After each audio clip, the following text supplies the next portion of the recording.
The new advanced systems will cushion the blow of rolling blackouts. It is also set to improve the Metro's revenue collection from the sale of electricity.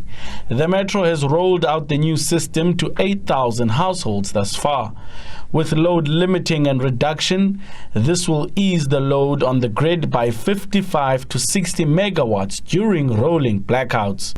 So we are looking at what we call load reduction, and that means we can take a sample of an area where people is probably tampering with electricity and switch the entire area off for a certain period of time when there is a surge in our load, or when Eskom is requiring us to reduce our load, because people that is then stealing electricity is then putting on geysers the whole day, let things run because they're not paying for it, and that has an impact on our grid, and then it has an impact on industries, businesses and jobs, and we need to see how we can mitigate that.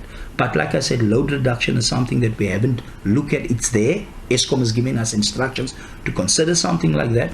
The Metro hopes to also curb electricity theft through the installation of the new meters. We can reduce the load, and we can then basically shorten the period that people are having load shedding.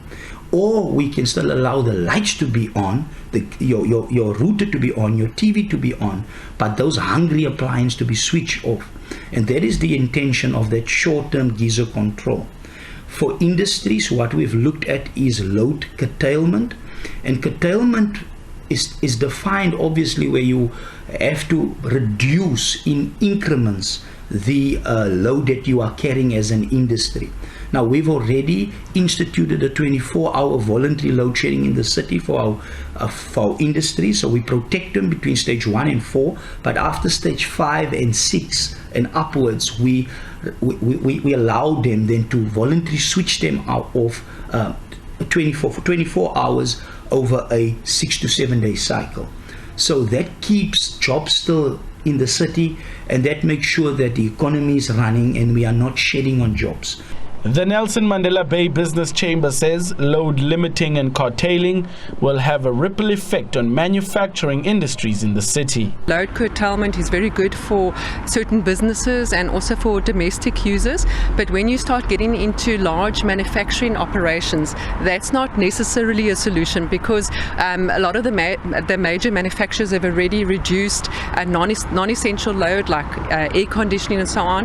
But if you curtail their production, that essentially means reducing production, which would result in their production targets not being met, and then people go on short time, it's less jobs, and ultimately it reduces their overall production levels. So we think it is a solution, but it's not a case of one size fits all. The Metro will engage with independent power producers as part of its mitigation strategy.